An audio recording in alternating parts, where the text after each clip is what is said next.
ईद उल अज़हा की आमद के साथ दर्जियों का काम उरूज पर होता है। इस साल लोड शेडिंग और मार्केटों की जल्द बंदिश के बाइस उनके कारोबार को मुश्किलात का सामना है।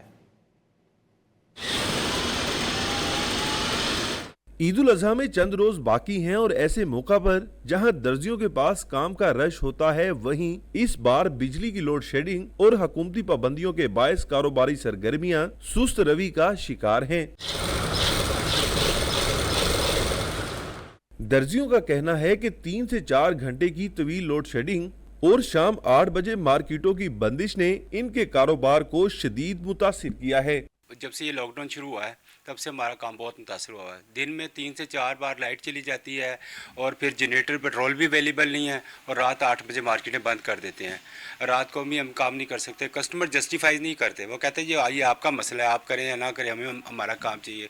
उसकी वजह से हमारे कारोबार जो है ना वो बिल्कुल तबाह हो चुके हैं। दुकानदारों ने हुकूमत से मुतालबा किया है कि ईद तक लॉकडाउन में नरमी और बिजली की बिला तातुल फराहमी को यकीनी बनाया जाए ताकि वो इस अहम सीजन से फायदा उठा सकें। कैमरामैन आरिफ रहमत के साथ नुमान लियाकत, डॉन न्यूज़ लाहौर।